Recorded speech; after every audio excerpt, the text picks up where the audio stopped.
مجھے کہتے ہیں کہ آپ کا لہجہ بڑا سخت ہے، میں لہجہ نرم کر لیتا ہوں۔ 6 مہینے سے صوبے کا وزیر اعلیٰ کہہ رہا ہے کہ میرے پہ 1 گھنٹے میں 7 ضلعوں میں FIR ہے اور میں وہاں موجود نہیں ہوں، میری فوٹو دکھا دو۔ کسی کے کان پہ جو نہیں رینگ رہی، میں للکاروں تو پھر میری بات پسند نہیں آتی۔ آپ کو مجھے جواب دینا پڑے گا، آپ مجھے جواب نہیں دیں گے تو میں بولوں گا، میں اونچا بولوں گا، میں آواز اونچی کروں گا۔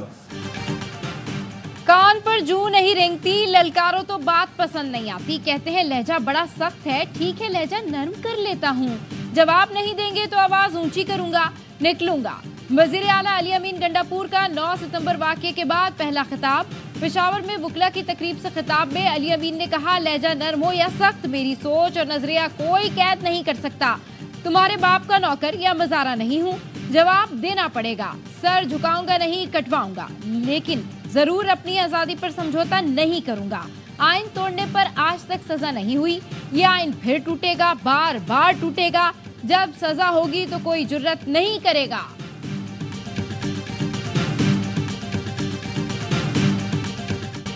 پارلیمان کے وقار کے لیے حکومت اور اپوزیشن ایک۔ ایوان بہتر انداز میں چلانے کے لیے اسپیکر نے 18 رکنی پارلیمانی کمیٹی بنا دی۔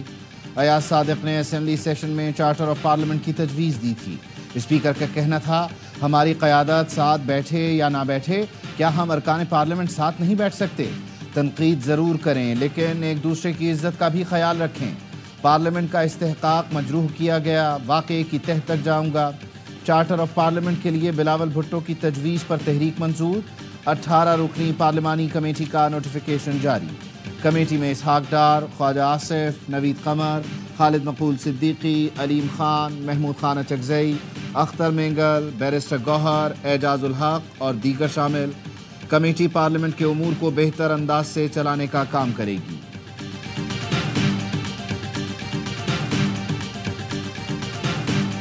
بلاول بھٹو کی حکومت اور اپوزیشن کو مفاہمت کی نصیحت۔ قومی اسمبلی سے خطاب میں کہا، آج اپوزیشن والے جیلوں میں ہیں، کل ہم ہوں گے، اپوزیشن ارکان استعفے نہ دیں، تحریک انصاف والے آئیں بیٹھے بات کریں۔ آج سیاسی ماحول اس مقام پر ہے کہ کوئی کسی سے ہاتھ ملانے کے لیے تیار نہیں۔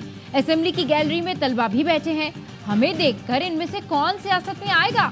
ہم نے سیاست کو گالی بنا دیا۔ کیا وزیر اعلیٰ کا کام یہ ہے کہ جلسے میں آ کر گالی دیں؟ اور وفاقی حکومت کا کام یہ ہے کہ آج کس کو بند کرنا ہے؟ آئین کی بالادستی کے بغیر پارلیمنٹ سمیت کوئی ادارہ نہیں چل سکتا۔ جب تک ہاؤس فنکشنل نہیں ہوگا، ملک فنکشنل نہیں ہوگا۔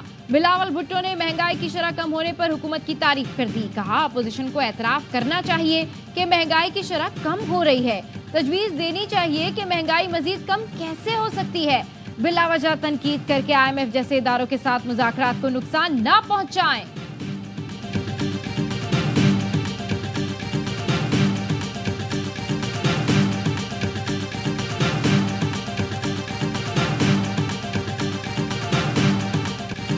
ہمارے 10 MNAs کو نقاب پوش افراد نے ایوان کے اندر سے اٹھایا، اس کو تاریخ میں یاد رکھا جائے گا۔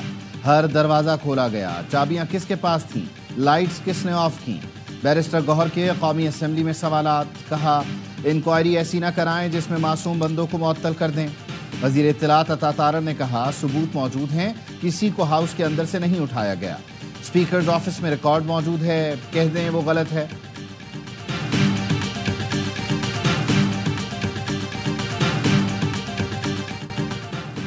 پارلیمنٹ کا وقار مشروع ہوا، حکومت کا اعتراف، وزیر دفاع نے نقاب پوشوں کا پارلیمنٹ میں گھسنا مان لیا۔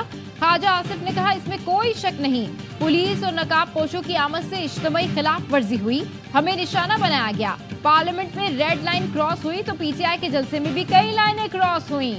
وزیر اعلیٰ KP وہ زبان استعمال نہ کرتے تو گرفتاریاں نہ ہوتی، آپ لشکر لے کر آئیں گے اور پنجاب پر حملہ آور ہوں گے۔ جلسے میں مریم نواز کا نام لے کر کہا بارات لے کر جائیں گے، اس قسم کی باتیں خودکشی کے مترادف ہیں۔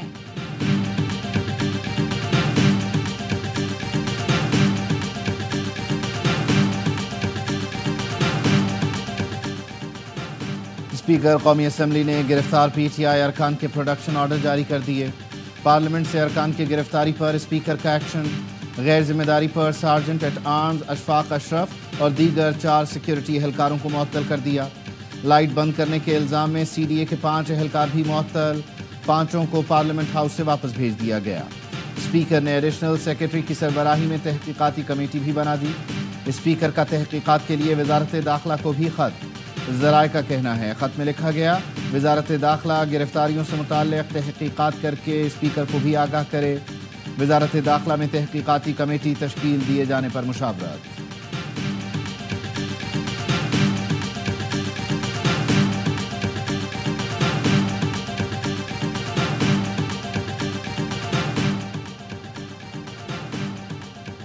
وزیر اعظم شہباز شریف سے بلاول بھٹو کی قیادت میں پیپلز پارٹی وفد کی ملاقات، ملکی سیاسی صورتحال پر تبادلہ خیال اور مشاورت کی گئی۔ وزیر اعظم نے کہا پیپلز پارٹی نے ملکی معیشت کے استحکام کے لیے حکومت کے ہر اقدام میں ساتھ دیا۔ شہباز شریف نے بلاول بھٹو کی پارلیمنٹ میں دی گئی تجویز چارٹر آف پارلیمنٹ کو سراہا۔ پیپلز پارٹی وفد نے ملکی معیشت کے استحکام کے لیے حکومتی معاشی پالیسیز کی تعریف کی۔ وفد نے حکومتی پالیسیز و اقدامات پر مکمل اعتماد کا اظہار کیا۔ وزیر اعظم کا خیر مقدم۔ پی پی وفد میں نوید قمر، میئر کراچی مرتضی وہاب شامل تھے۔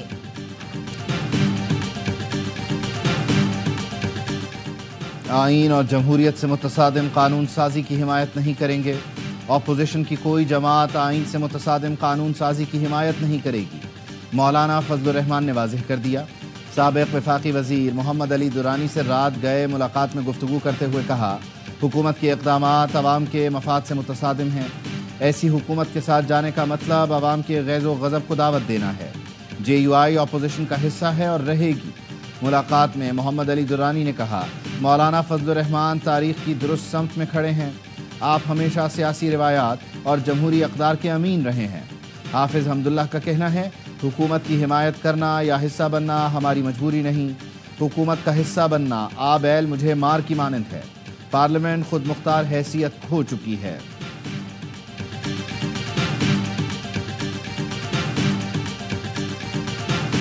اندر آنے کے راستے بھی بند، باہر جانے کے راستے بھی بند، یعنی حکومت خود محصور ہو کر رہ گئی۔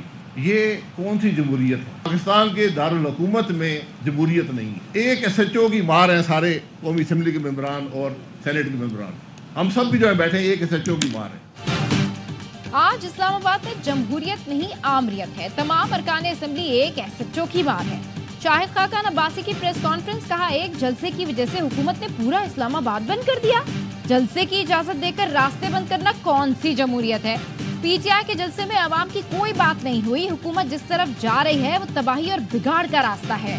آئینی اور جمہوری روایات سے متصادم قانون نہ بنائیں۔ حکومت اب سپریم کورٹ سے تصادم کی راہ پر چل پڑی ہے۔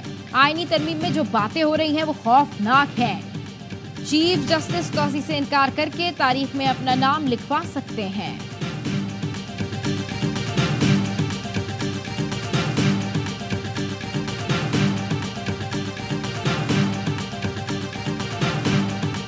میں یہ بات کیٹیگریکلی کہنا چاہتا ہوں اسپیکر صاحب، جو آپ نے اقدامات کی وہ توڑے ہیں، یہ اس سے ہم مطمئن نہیں ہونے۔ اسد قیصر نے اسپیکر قومی اسمبلی کے اقدامات کو ناکافی قرار دیا۔ پارلیمنٹ سے ارکان کی گرفتاری پر جمعے کو ملک بھر میں احتجاجی مظاہروں کا اعلان، کہا اس اسمبلی کی کوئی حیثیت نہیں، یہ 17 ارکان پر قانون سازی کرنا چاہتے ہیں، ہمارے ایم این ایز کو خریدنے کی کوشش ہو رہی ہے۔ اپوزیشن لیڈر عمر ایوب بولے اسپیکر نے پولیس کو گرفتاریوں کی اجازت کیوں دی، اب کہہ رہے ہیں ان کے خلاف مقدمہ کراؤں گا، پولیس اہلکاروں کے بجائے ذمہ داروں پر ایف آئی آر درج کی جائے۔ صحافی کے سوال پر کہا علی امین گنڈاپور میٹنگ میں تھے، جیمر کے باعث رابطہ نہیں ہوا۔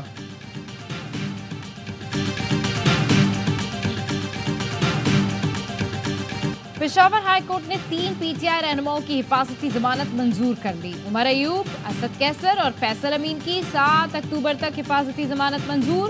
عدالت نے وفاقی اداروں کو گرفتاری سے روک دیا۔ تینوں رہنماؤں کو متعلقہ عدالتوں میں پیش ہونے کا حکم۔ پی ٹی آئی کے گرفتار رہنماؤں نے جسمانی ریمانڈ کا فیصلہ اسلام آباد ہائی کورٹ میں چیلنج کر دیا۔ شیخ وقاص، زین قریشی، شعیب شاہین اور شیر افضل مروت نے درخواستیں دائر کر دیں۔ عدالت نے تمام درخواستیں شعیب شاہین کی حبس بیجا میں رکھنے کی درخواست کے ساتھ یکجا کر دیں۔